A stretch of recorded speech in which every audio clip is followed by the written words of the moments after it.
I'm Captain Chris Daniel, SRT-1 OIC. As the OIC, I kind of manage the team. I get the orders that come down from the J3 on where we need to place C-wire, do road improvements, any engineer work. My primary area is the valley, so I do from Frontone down to Brownsville. However, we are supplemented across the border as needed. But right now we're focused here in Brownsville. We have the team, we've been putting in, as you can see, a bunch of wire here on the bank of the river to try to slow down some of the crossings that are happening here. So this is the ACB, or the anti-climb barrier. It's a 8-foot by 12-foot gates, fences that we're able to string together here. We're going to reinforce it with C-wire on it as well to make it even more anti-climb.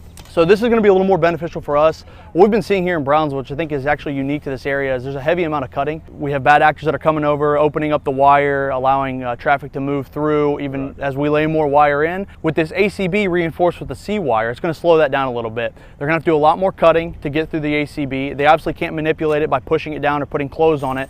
And then climbing it would be a very hard task for them to complete. So what we're trying to do is create a barrier that's going to allow Task Force South, DPS, and whoever else is down here, some of the drone teams, to be able to hopefully intercept those bad actors, stop them from being able to manipulate these barriers and move traffic through. So we have it up here up top, and you can see it's double layered with the C-wire on the bottom, but the guys are working on placing more C-wire on the anti-climb barrier to reinforce that barrier as well.